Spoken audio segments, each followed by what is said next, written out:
Dans ces années-là, pour moi, un cheval il doit être performant quand il arrive à haut niveau. Et donc je prends les concours un peu comme ils viennent, j'essaie de m'adapter à ce qu'ils me donnent. Est-ce qu'ils sont confiants, on peut aller à la marche du dessus, est-ce qu'ils ont besoin de répéter, on reste un peu sur ce niveau-là.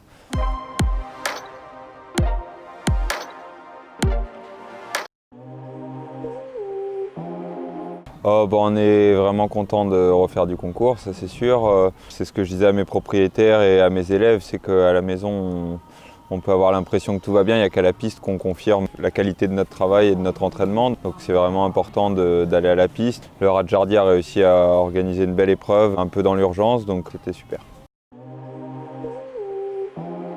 Alors c'est assez difficile, nous on a 75 chevaux à la maison. Je passe beaucoup de temps à essayer de faire les plannings de tout le monde pour réaliser les objectifs de chaque cheval, chaque élève, chaque propriétaire. Et c'est vrai que là on a peu de lisibilité. En plus je pars toujours de l'objectif final pour faire un planning dégressif jusqu'à la date d'aujourd'hui. Et là il n'y a pas beaucoup d'objectifs en fin de saison, il n'y a pas d'échéance cette année. Donc moi il y a 2 chevaux que j'aimerais emmener aux 5 étoiles de Pau s'il a lieu. Et Happy, qui est vraiment un cheval formidable en qui je fonde beaucoup d'espoir, j'aimerais peut-être l'amener sur un 4 étoiles long à Linière. Donc ça serait mes 2 objectifs de fin de saison au mois d'octobre. D'ici là, ils vont avoir plusieurs épreuves de préparation. Les jeunes chevaux, j'ai la chance d'avoir de super jeunes qui arrivent, des 6 ans, des 7 ans. Donc ils ont une saison un peu tranquille, mais moi je ne leur mets jamais trop de pression dans ces années-là. Pour moi, un cheval, il doit être performant quand il arrive à haut niveau. Et donc je prends les concours un peu comme ils viennent, j'essaie de m'adapter à ce qu'ils me donnent. Est-ce qu'ils sont confiants, on peut aller à la marche du dessus, est-ce qu'ils ont besoin de répéter, on reste un peu sur ce niveau-là. Mais en tout cas, c'est sûr que je vais prendre part à tous les concours qui vont se présenter. Mes points communs avec Happy du Libraire, il est grand, il est un peu maigrichon. Après, je dirais que c'est un gros bosseur, ça c'est un point qu'on a ensemble.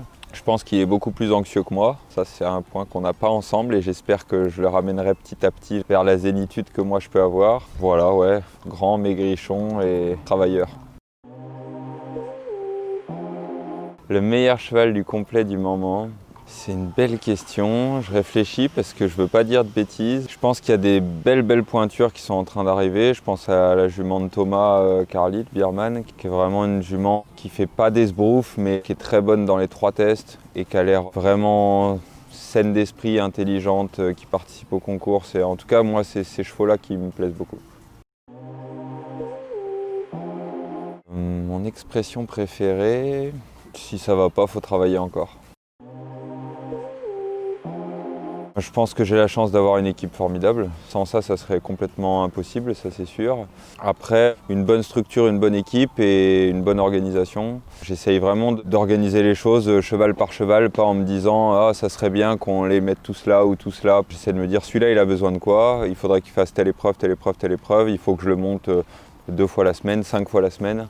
Et j'essaie vraiment de m'adapter aux besoins de chaque cheval et c'est un peu comme ça que c'est organisé à la maison. Celui qui a besoin d'aller au paddock avant de travailler, il va au paddock avant de travailler. Celui qui c'est plutôt mieux après, il y va après. Et voilà, on essaie d'individualiser tout au maximum. Après, je pense que c'est une chance d'avoir beaucoup de chevaux et par contre, il faut s'organiser pour mériter d'en avoir autant.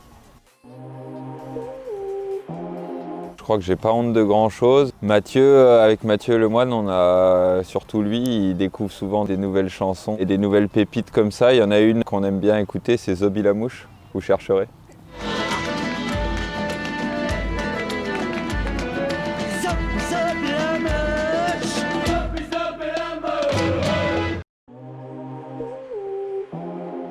Il y en a eu plein parce que j'ai eu la chance de rencontrer beaucoup d'entraîneurs très impliqués pour moi tout au long de mon cursus, donc à différentes étapes de ma carrière ou de mes ambitions et tout ça.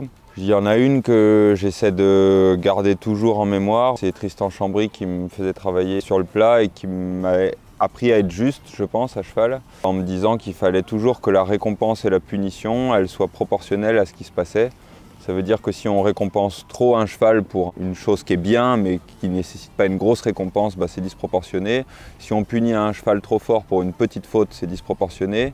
Et j'essaie toujours de penser à ça en me disant là c'est très bien ce que tu as fait, tu as une très grosse récompense, là c'est bien, tu as une récompense normale, là c'est une petite faute, tu as une petite sanction, là c'est une grosse faute, tu as une grosse sanction. Et je trouve que d'être juste comme ça permet aux chevaux de vraiment comprendre où on veut les emmener et c'est là qu'ils participent le plus et qu'ils sont le plus brillants après.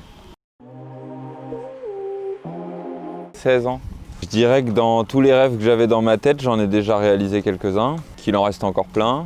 Et que j'ai de la chance, j'ai eu beaucoup de chance d'avoir mes parents qui m'ont aidé, d'avoir tous les gens qui ont cru en moi, qui croient toujours en moi et qui me supportent toujours. Que quand il y a des pépins, ces gens-là, ils sont toujours là pour réconforter. Quand il y a des succès, ils sont toujours là pour les partager. Donc ouais, je pense qu'il y a une bonne partie de mes rêves qui se sont réalisés. Il en reste encore plein, c'est ça qui fait travailler et avancer, quoi.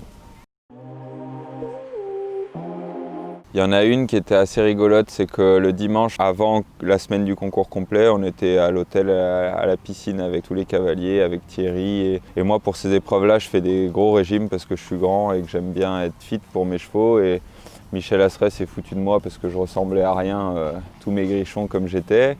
Et du coup, j'ai demandé le poids de tous les cavaliers qui étaient là. Et pour lui montrer que moi, en étant tout maigre, j'étais quand même encore plus lourd que Donatien, Sydney, Thibaut, parce qu'ils font 15 cm de moins que moi. Et au moment où on a fait ça, on s'est rendu compte que Astier, qui est plus petit que moi, il était un peu plus lourd. Et ça l'a vexé comme un pou. Alors il m'a demandé le régime que je faisais. Et en 3 jours, il était plus maigre que moi. Donc j'étais quand même le plus lourd au moment du cross. Ah, c'est assez sec hein, quand même. Hein. C'est 2 œufs le matin, 2 yaourts le soir et puis basta quoi.